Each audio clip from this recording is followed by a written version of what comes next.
So many strong plays this week. So much happened.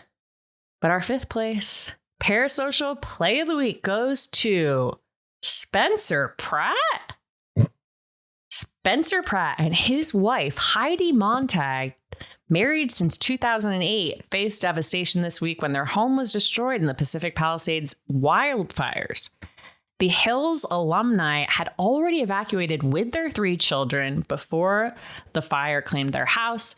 And his TikTok starts with him saying, "You know, one of my favorite things about my house burning down, ever since 2010 when The Hills was canceled, everything, social media, Google, I've ever read about myself is I'm a broke nobody. But then it takes all of our possessions in our house burning down, and now in all my comment sections, everyone's just like, what are you crying about? You're a rich celebrity."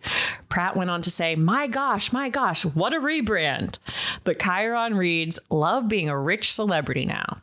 Pratt later thanked them for their support after wife Heidi Montag's album, Superficial, jumped to the iTunes store charts following his request on social media for everybody to listen to the album to help them.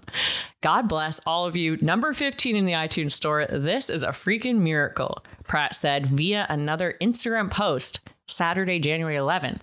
The original TikTok video engagement, 1.2 million likes, wow. 12.5 million views. That's astounding.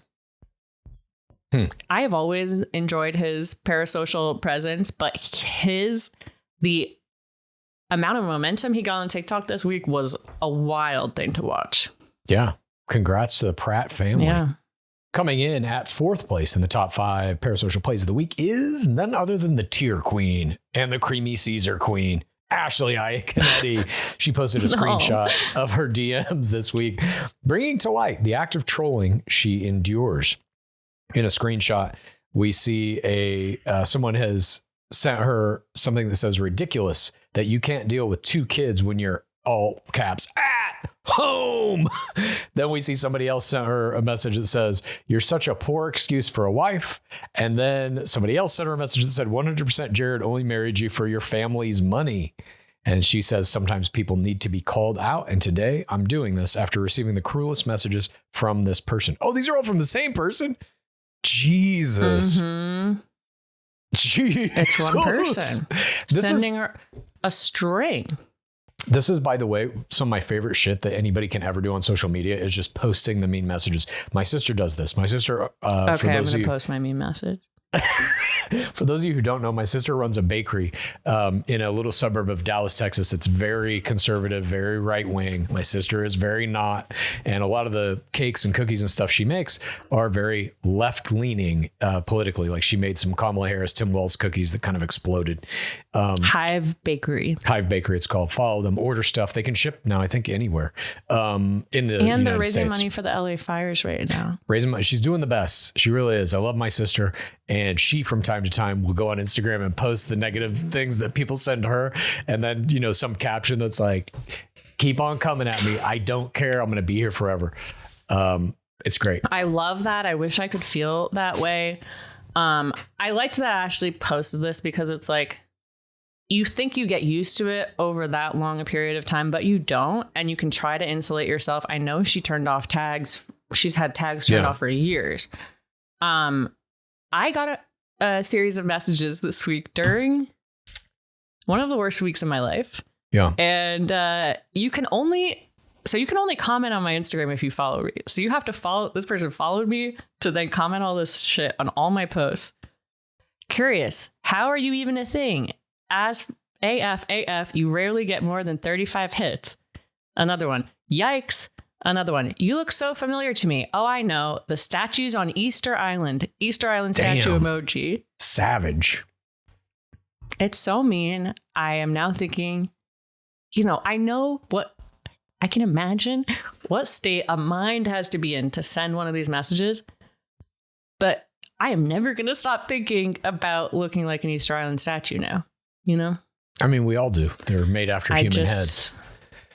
I think that... Thanks, Clues. Thanks for the support. No problem. I look like one too. So does everybody.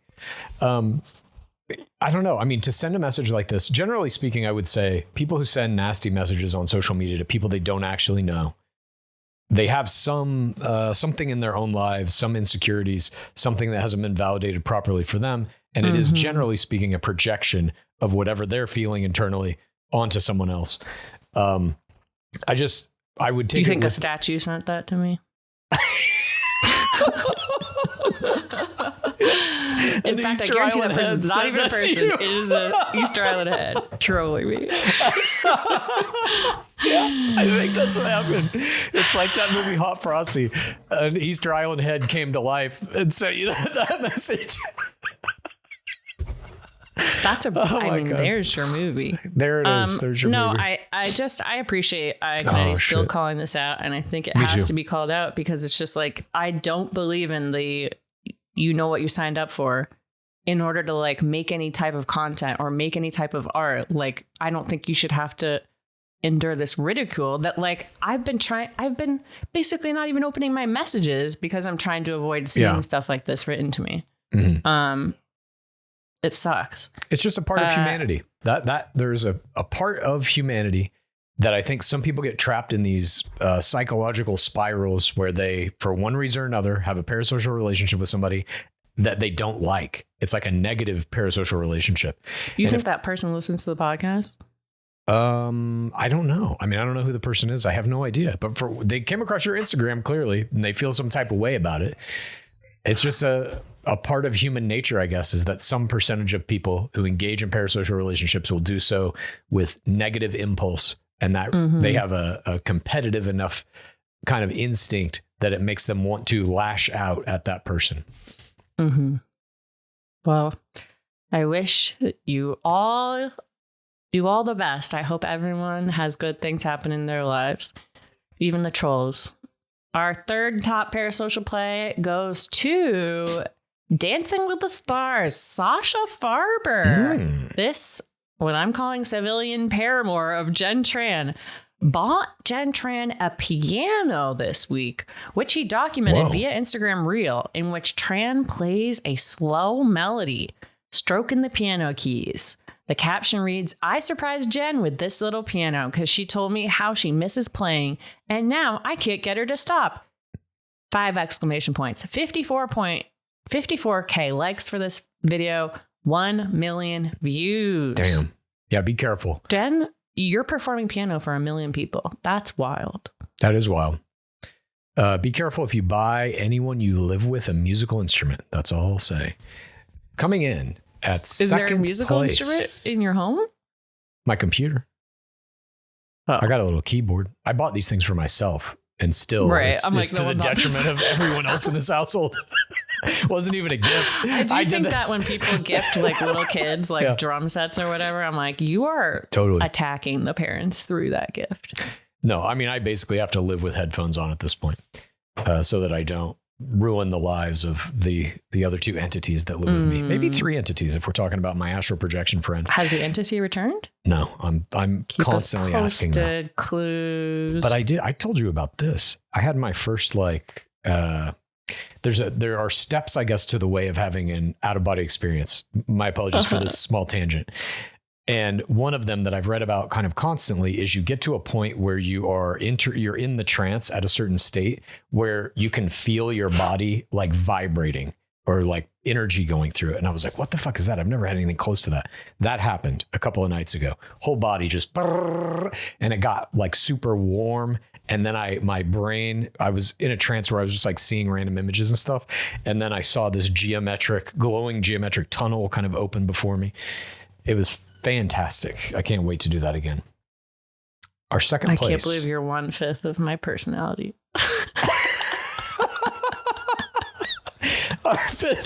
Our second place, sorry. I think it's more. Our second place play in this week's top 5 parasocial plays of the week goes to Bob the Drag Queen. He put out a TikTok and Instagram reel escalating a rivalry with Ian.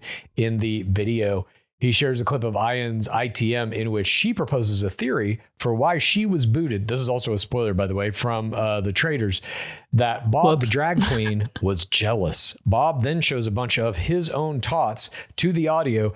Jealous, you don't even exist to me. We love a parasocial rivalry in season, especially one in which people are competing over fashions. 20K likes, 368K views. Obsessed. It's like we're getting, and that's why putting out those traders extra videos is so good. It's adding to even more discussion of traders. Absolutely. And traders spoilers for now. All of these were strong plays, but we can only have one winner. Our parasocial play of the week goes to ring winner Kelsey Anderson. In a 1-minute TikTok, Anderson responded to concerned comments like, "Where's your ring?" Anderson joked, "I don't know, I'm scared," before admitting she just doesn't wear it everywhere because it's just a symbol.